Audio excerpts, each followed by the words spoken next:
You're listening to NeoTalk, the official podcast of the Faculty of Modern Languages at the University of Warsaw. My name is Maria Usakowska.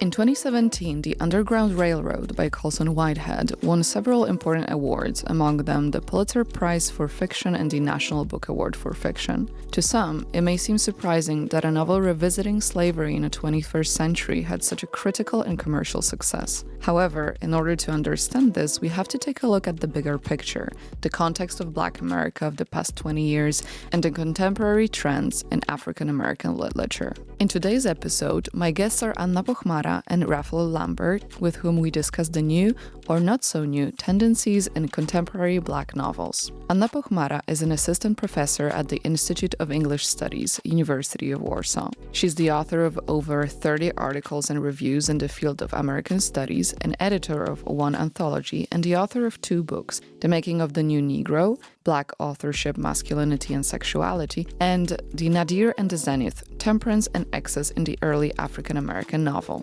Raphaël Lambert resides in Kyoto and teaches African American literature and culture in the Department of American and British Cultural Studies at Kansai University in Osaka. He has published essays on African American literature in prestigious journals, and he's the author of 2 books, Narrating the Slave Trade, Theorizing Community, and Black Hopes, Black Woes, Early African American Optimism and 21st Century Afro-Pessimism, which is coming out in September 2024. At the moment, they are both working on the anthology, The African American Novel in the 21st Century, a collection of essays on the contemporary trends in Black literature. In this episode, we will discuss some of these literary trends, such as Afro-pessimism or the neo-slave narrative, as well as their cultural and historical contexts. I hope you enjoy. Professor Pochmara and Professor Lambert, welcome to NeoTalk. Thank you. Hello. It's very nice to have you both here. I've invited you both here today because you are editing a new anthology that, as far as I understand, comes out at the end of 2024 or beginning of 2025. And its title is The African American Novel in the Early 21st Century. And it comprises 14 essays which collectively explore the evolution of African American fiction in the early 2000s. So, Anna, could you tell me a little bit about what was the main idea behind this anthology and what is its overall thesis?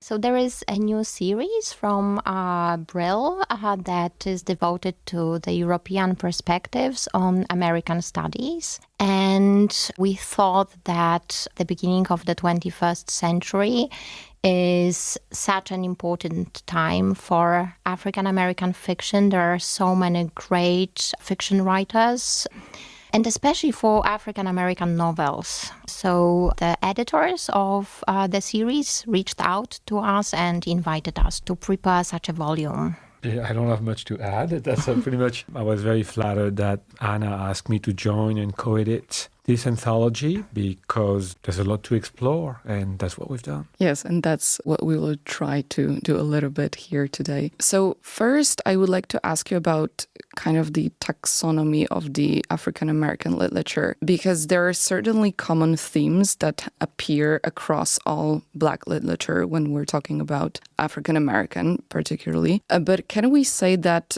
African American literature is a separate literary genre? Yes, I think we can say that. Of course, it intersects with many other literary genres. But I think the reason why we went for this project is that African American literature as such has a lot to offer, and it's been renewing itself since the early days of slave narratives to the contemporary days of neo-slave narratives, in fact. And between those 2 poles, there are a lot of different types of ideas and themes and topics. And so even though African American literature needs to be redefined today, I think we can say that it stands as a literary genre different from other literary genres.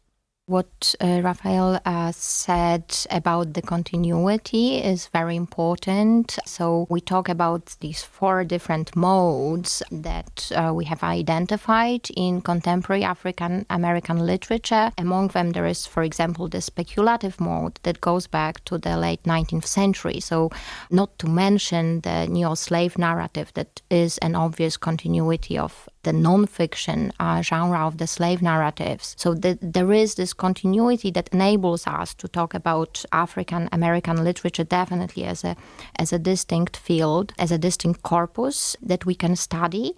Nevertheless, we have also identified certain significant changes, innovations, novelties that have appeared or that became very important only in the 21st century.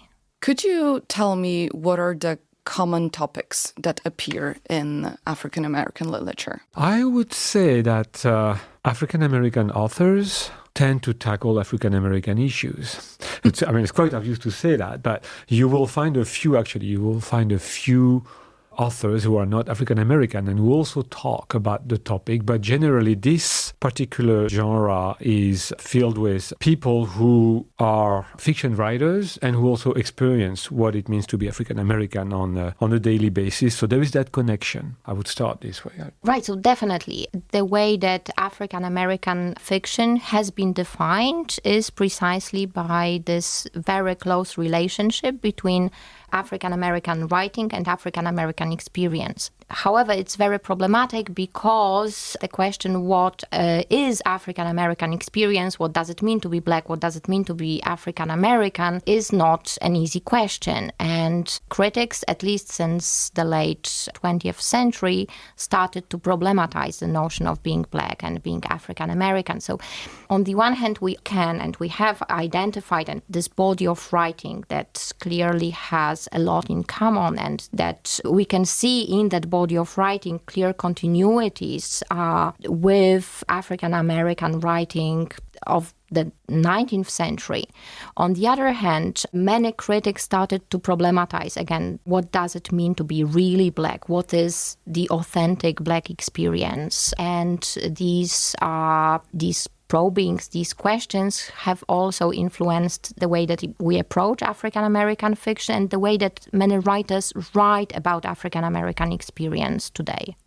I think this was one of the most interesting ideas that appeared in the post-civil rights era, right? Though it was a time of new controversial concepts in the Black intellectual community, such as the New Black or post-soul or post-Black aesthetics. And also, as I understand, Blackness was being redefined generally. Mm-hmm. So could you tell me a little bit about that? First of all, maybe, why is this period so important historically? What was happening at the time, right? Because I understand this is important. But also, how did these ideas flourish? The ideas that you mentioned are precisely the ideas and notions that were invented, coined, defined by the critics who challenged these traditional definitions of Blackness. And they started to appear after the end of the civil rights movement. When in Poland we teach our students about the history of the United States, they sometimes do not really realize that after the Civil War and the abolition of slavery that came these 100 years of the Jim Crow regime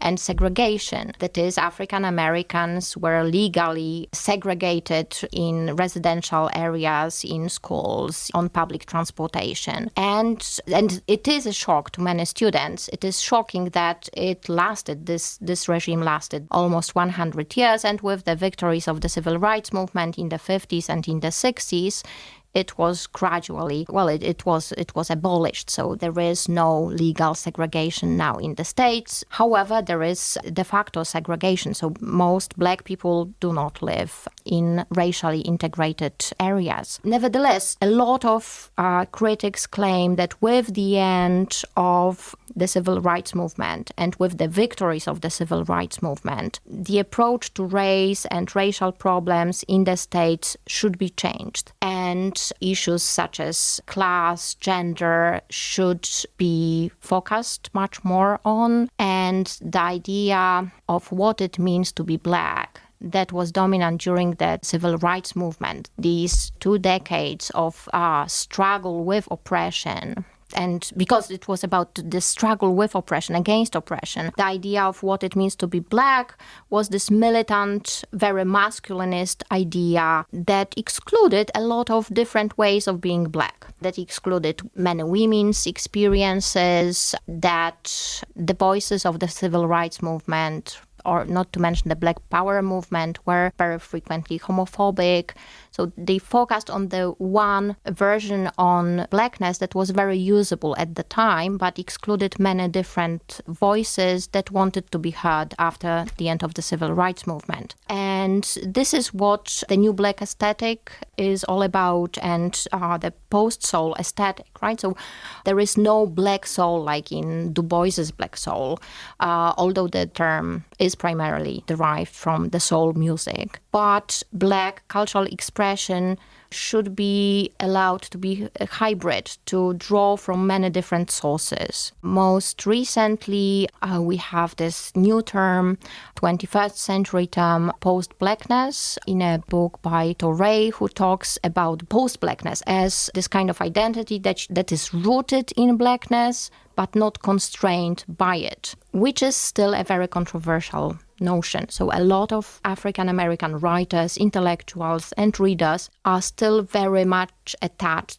to the traditional ideas about what it means to be Black. You kind of anticipated my question, but I wanted to ask, why are these concepts controversial? The concepts are slightly controversial because basically there is an evolution of the stigma. When you talk about the early days, obviously, the African-American community went through a lot, especially after Reconstruction, that those 12 years of relative freedom following the civil rights movement. And then there is a whole era of about 2, 3, 4 decades called the nadir of the African-American experience, which is they were really at the bottom. Jim Crow, lynching, discrimination. And it's not that today we're in the 21st century. It's not that it's paradise for African-American people, but there is a middle class. There's been an evolution. So the stigma has receded. And today, there is a kind of a conflict between different groups that think they should identify exclusively as African-American, whereas others say, no, we are American and we live our life and we want to talk about other things, not just stigmatization. And you find this in some of the novels that are covered in our anthology, a novel like Erasure, for instance, which a movie adaptation just came out. Percival Everett's Erasure is about this African-American author who's being pigeonholed as an African-American author, which he doesn't like. And in reaction, he writes a ghetto novel that is horrible, but that gets a literary prize because it's also about white liberals feeling good about promoting that kind of Black misery. And this is why a lot of African-American people oppose it. So that makes all those topics controversial or at least highly debated. And maybe coming back to that point in history, can you tell me how these new concepts, when they emerge, not today, but when they emerge, manifested themselves in Black literature? I would say that, first of all, there was a need for it. In 1940, or around 1940, Richard Wright wrote a novel called Black Boy, and he reached #1 top seller on the New York Times list of best novels. And it stayed there for many, many weeks. And a lot of white people actually said, well, that's not possible because Black people cannot write. So we're in the 1940s. We're not in antebellum America. So you can see that there was a need for this. A couple decades before, the Harlem Renaissance had started, and the purpose was to be visible, to put the African-American experience on the map. And artists and fiction writers and poets like Langston Hughes and people like Zora Neale Hurston, they produced amazing works of fiction that basically were telling the world, we are here, we have an experience, we have something to tell. So I think the African-American literature was born into this crucible of this effervescent crucible of experience that were being disregarded. Today, I talked about invisibility. Today, there is more, the problem is hyper-visibility. That is now today, there is a lot of focus on the African-American experience, which may seem good, but if you only focus on what's bad about the African-American experience, it doesn't look fair in either. So I think there is this tension nowadays. And so I think, to put it simply, to answer your question, I think those African-American fiction was born and thrived because there was a need for it. There was demand and there was a need, and it was absolutely necessary. And I think that's why people like me and Anna and so many other people across Europe are interested in African-American literature, not just because it talks about that particular segment of the American population, but because there are universal values to learn from those novels. When you read James Baldwin, it doesn't matter if you're black or not. I would add Richard Wright and other, depending on what they write, but a lot of these works, they touch everybody beyond the race issue because they have meaningful things to say, and they say it well. It's not just about the topic, it's about the quality of the writing also. Or even like in the case of Giovanni's Room, the protagonists aren't even explicitly Absolutely. black, right? Absolutely. Mm-hmm. I think I'd like to move on to the present and ask you, of course, about African-American literature in the 21st century, because that's what your work is focusing on. For our European listeners who may not be very familiar with the current political and social climate in America, could you tell us what pivotal moments has the Black community experienced in the last 20 years that are crucial for Black literature? That's we talked about this when we had Zoom meetings with Anna. There are events. There's no pivotal moment. And yet there seems to be a paradigm shift that occurred about, I would say, around the year 2013. Around that year, it seems the trust Black people had in white people went down significantly. For some reason that I cannot really explain, but it had been increasing and getting better year by year, and it was pretty high. And in 2013, around that time, it dropped. And the year before, in 2012, around February 2012, there's a young 17-year-old Black boy called Trayvon Martin, who was killed by a vigilante in Florida for no good reason. And then it became not only national but international news. I think everybody know about the story of Trayvon Martin. And there were other examples that followed. There was a kind of a climate where young Black men and young Black women felt it was dangerous to go out in the street at night. And it seems at that moment there's been a shift. And that's also 2013, if I'm not mistaken, is also the year the Black Lives Matter movement was created. So somehow it coincides. And so I cannot explain it exactly, but there seems to be a change of mood and something happen in American society. We are still in the Obama years in 2013, 2012, and somehow the trust in white people from the Black community is going down, which is kind of surprising, right? Which follows precisely the election of Obama in 2008, and this is a moment when some critics start to use a very problematic term, the post-racial era. So this is the word post-racial is rejected even by the most open-minded African-American critics who are advocates of post-Blackness, right? So they very clearly emphasize that post-Blackness has nothing to do with this post-racial era, which is simply a white fantasy. Could you quickly explain what the notion means? So with the election of Obama, some people started claiming that this is this moment when race would no longer matter in American society, in American politics. It didn't necessarily mean that racial discrimination stopped altogether, but that race is no longer as important as it was in the middle of the 20th century, precisely in this post-civil rights era. And then, just several years later, we have the emergence of the Black Lives Movement, which is obviously a reaction to anti-Black violence in the streets. So it has been a bit of a roller coaster at the beginning of the 21st century, with Obama elected as president, Kamala Harris as vice president. So there are these tokens of hope, and at the same time we have the Trump administration and so much anti-Black violence in the streets. Just to add a word about everything Anna was explaining, you remember those Obama t-shirts?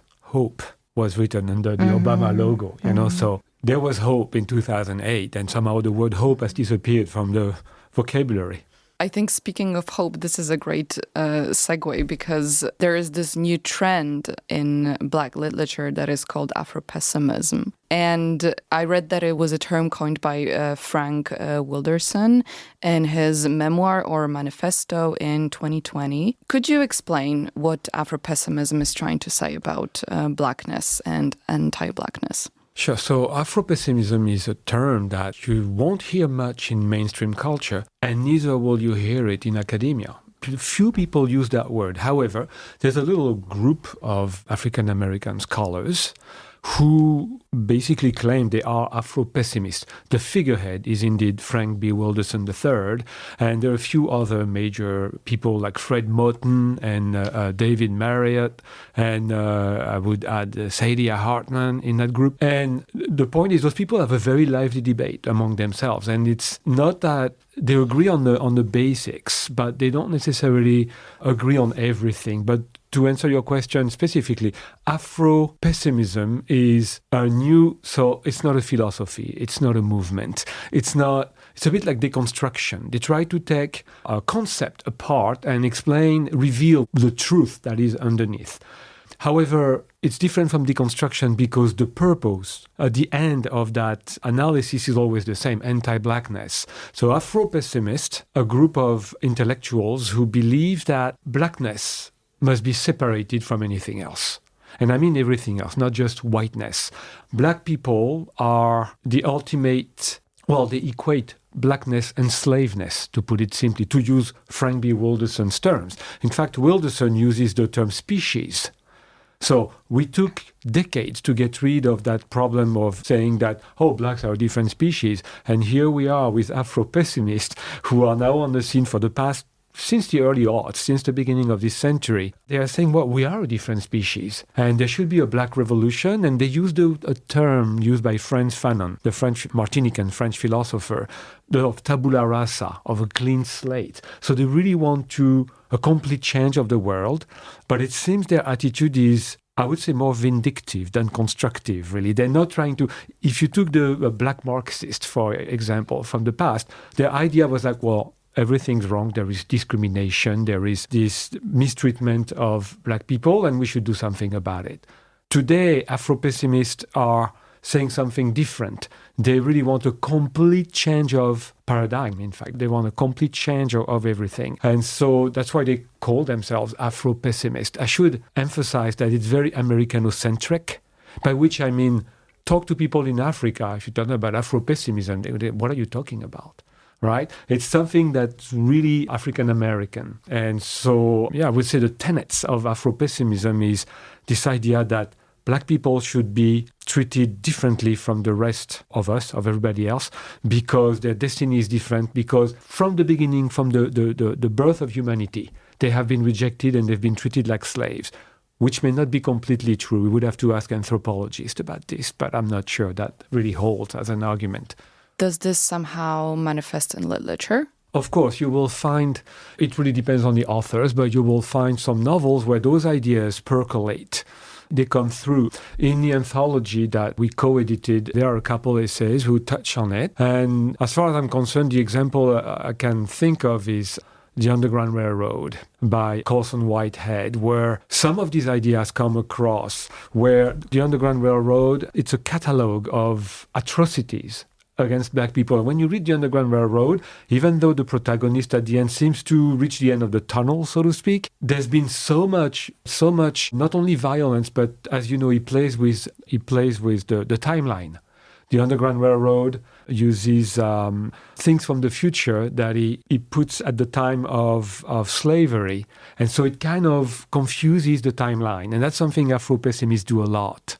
In other words, when Afro-pessimists say, when Frank B. Wilderson says, I'm black, I'm a slave, he's a professor at UC Berkeley or some Californian university, is flattening the timeline and saying things have never changed, right? And there is a concept that Saidiya Hartman developed. It's called the afterlife of slavery. This concept, which is a very interesting concept, is this idea that it's not because you have Amendment 13, 14, and 15 that the first one put an end to slavery, the second one gave citizenship to African-American people, and the third one gave them the right to vote. Those they're called the Civil Rights Amendment. Those Civil Rights Amendments did not magic away discrimination against black people. And that's true. The problem is that the afterlife of slavery becomes quickly confused with, oh, we're a slave. There's a difference between saying there are remnants of slavery and we're still dealing with it. Still in the 21st century, there is still discrimination. And I'm black, I'm a slave. These are not the same thing. And I think that's where the tension is. So to understand Afro-pessimism, I think looking at the afterlife of slavery and what it really means is a good concept. So the pessimism in Afro-pessimism basically stands for nothing ever changes and it will always be the same. Exactly. And we need a complete change. So we need a black revolution. That's what they're saying, basically. Is there an idea of the Black Revolution or... Not really. That's a very good point you're bringing up, because I'm reading a lot of these writings and they talk a lot about being stigmatized and they talk a lot about the need for a black revolution, but we don't know what comes after. When Frantz Fanon talked about decolonization, talked about a tabula rasa, he was clear, even in The Wretched of the Earth, which is a very bleak essay about decolonization in Algeria, is very clear about we're going to have to rebuild this world and we're going to have to, for this, we're going to have to promote humanist universalist values. Universalism is a derogatory word to Afro-pessimists. They don't want to hear about it. They want a black revolution, but they don't really say what it would be. Do you have any ideas? Of what it would be? Yes. No. But it worries me a little bit, actually, because if it's just to upend the world, that is to change the hierarchy should be reconsidered, of course. There's no reason why there should be a racial hierarchy in the world. But it's unclear what they are after. And so I don't know how it would look. Maybe it'll happen, then we'll see. You've already mentioned the Underground Railroad. There's also a series, I think, that comes out that is based on the book. And I want to ask about the neo-slave narrative, because I think this novel is particularly representative of this trend. So, Anna, could you tell me, where does this interest in revisiting slavery come from? So it is connected with what Raphael has been talking about, with this influence of Afro-pessimism, or with Hartman's idea of the afterlives of slavery. It is surprising that so many contemporary African American novels do not talk about the present only, but continue to go back to the past, and specifically to the past of slavery. The neo-slave narrative as a genre is a narrative that was popularized in the mid-20th century, the 1960s, 70s mostly, and these were novels that drew on the tradition of slave narratives. This was a documentary genre in which slaves either wrote themselves or they had these white ghostwriters who would both write for them and legitimize their stories. And usually this was a story of escape from the South to the North, from slavery to freedom. Very frequently they focused on these male slaves who could escape in an easier way. And the neo-slave narrative novels that appeared in the 60s and 70s tried to somehow make this story of escaping to freedom more complex. They were frequently historical novels that wanted to provide even more authentic historical accounts of slavery. And in the 21st century, these novels became more experimental. So as Raphael mentioned, in the Underground Railroad, we have speculative elements. The most basic of the elements is that Whitehead imagines that the Underground Railroad that was historically a metaphor for this network of people, black people helping slaves escape to freedom. It was imagined in the novel as an actual railroad. And there are a lot of slave narrative novels that also use speculative elements. However, what I found most interesting was a combination of satire and the neo-slave narrative. And it seems to be something quite new. That is, even neo-slave narratives that were experimental in the 20th century, that departed from this traditional historical novel genre, such as Octavia Butler's Kindred or Toni Morrison's Beloved, that featured ghosts or time travel to talk about slavery, never used the mocking tone. And today we have writers such as Paul Beatty who are able to talk about slavery and segregation using the genre of satire, however, in a way that doesn't trivialize the oppression of slavery, but that also doesn't perpetuate this Afro-pessimistic view of we have been slaves, we are slaves, and we will continue to be slaves, right? So he clearly recognizes the past oppression and the present oppression, but he clearly distinguishes between the two, right? So Paul Beatty's The Sellout is referred to by some critics as a neo-slave narrative, even though it takes place in today's imaginary town modeled on the infamous Compton in LA County. And the narrator becomes a slave owner against his will, and his slave is a voluntary slave. So there are a lot of reimaginings of the notions that in the 20th century, I think no one would dare to talk about in such an irreverent tone. Today's post-black satire, is capable of talking about very serious topic in these new ways. And I'm sure that it does provide that these new ways of talking about the past and the present and how the two are related, that they do provide some hope for change in the future. Do you think these literary tendencies are somehow connected to Black Lives Matter, for example, or generally the atmosphere within the Black community? Is there a sort of distancing from the slavery past? I think that the writers such as Beatty or Everett are the writers who follow the ideas of Ellis and Neil, the ideas of the new Black aesthetics and post-soul aesthetics. They feel they can draw from many different cultural sources, and they do not want to be constrained, restricted by this traditional version of African American history that focuses on oppression and militant struggle. Beatty talks about the importance of being able to draw from different cultural experiences, and he's very much against any limitations. So I do not think that this is the same attitude as the attitude of the activists of the Black Lives Movement, who rather focus on the continuity of oppression, which is also there. I would just add that I completely agree, and I would add that we've all been to marches by the Black Lives Matter movement anywhere in the world. I live in Japan, it happened there. I was in England at the time, I joined some. And the first BLM protest march I attended was in the UK, in the United Kingdom. And I entered this park and people were singing, "We Shall Overcome." This is the anthem of the civil rights movement from the 1960s. So it seems that it's as if we were at a historical standstill, as if nothing had happened. But things happened. And just look at the composition of the people who attended those marches. You see all the races, all the classes. You really see all kinds.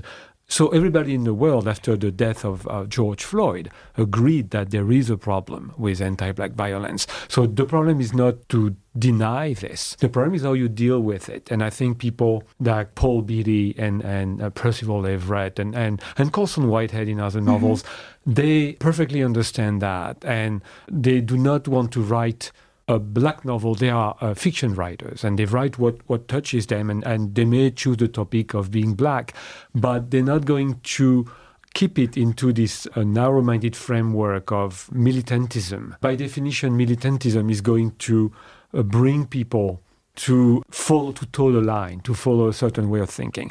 And that's what we've seen a lot of this with the Black Lives Matter movement. We're all in favor of it. We all participated. I went to several of them.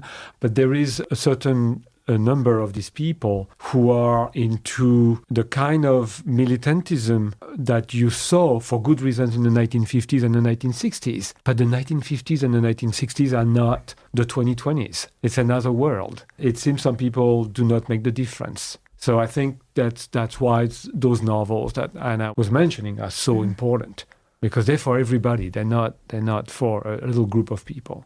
On the other side, I think when it comes to Black satire, it can be difficult to understand for people who are from outside of this Black community, right? Because I think if you're not very familiar with history or, with the conceptualizations of Blackness and so on, you might not be even sure what you were reading, right? Is this satire? Is this a joke? Is this serious? I would say that anyone in America could not possibly miss the references. But for us in Europe, maybe more difficult because we can't relate to those problems in the same way. And then there's a matter of knowledge about, indeed, the history of African-American people. But I think in America, everybody could easily relate to the sellout or erasure. I always ask this at the end of my interviews when we're talking about literature with my guests. And are there any contemporary Black novels that, apart from those that we've discussed, maybe that you could recommend to our listeners? The novel that I certainly would recommend, especially to people who know a bit about American culture, is The Sellout that I mentioned. It's by far my favorite novel from the ones that we have covered in the volume. However, we have, in our discussion, I think that we have missed an important mode, that is the diasporic novel. And this new African diaspora of writers such as Chimamanda Adichie and her novel Americana, which is very popular with our students. There is Yaa Gyasi, Taya Selassie, who coined the term Afropolitanism. So these are new writers who frequently talk about their ideas also in these viral TED Talks. Selassie talks, for example, about Afropolitan identity as being multi-local. So she completely disregards the notion of nation, and she talks about belonging to different localities and having experiences with different localities rather than an essentialist or even multinational identity. So this is also a trend that is something new and is definitely worth exploring.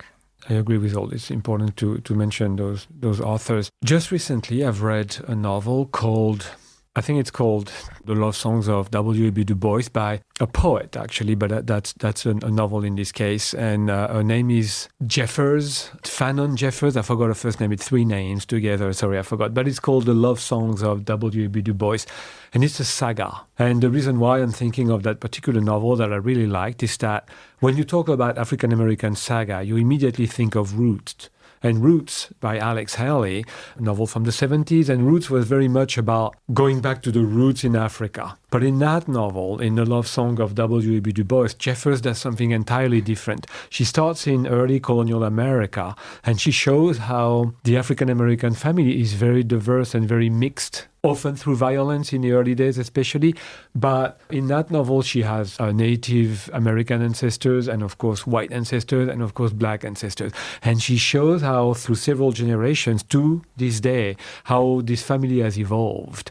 And so, for me, it's a very interesting novel because it encompasses what we've been talking about right now, which is that the African-American experience is everybody's experience too. It's not just an experience for Black people, because whether we like it or not, the African-American experience is the American experience. That's something that the author of Invisible Man, Ralph Ellison, that's something Ralph Ellison insisted upon. He said there's no such thing. There is an African-American experience. I mean, he wrote Invisible Man, right? But at the same time, it's important to understand that when you're African-American, you're American. And America would not be America without the African-American experience. That's something Du Bois explained very early, and even I think authors of slave narratives like Frederick Douglass, these are things they talked about. Mm-hmm. The American experience cannot do without the African-American experience.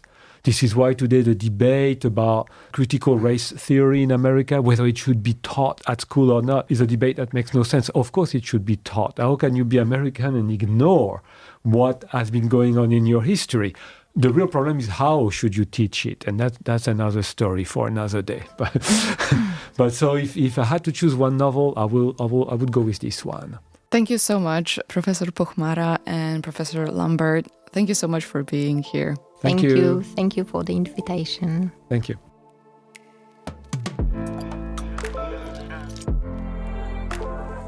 This was an episode of NeoTalk, the official podcast of the Department of Modern Languages at the University of Warsaw, recorded in the Radio Campus studio. Franek Wójcicki edited this episode, and the cover art is by Weronika Rosik. Please check out our show notes if you're interested in the books and other sources mentioned in this episode. You can follow us on Instagram and Facebook. If you have comments, questions, or suggestions for topics we could cover, email us. My name is Maria Usakowska. Thanks for listening.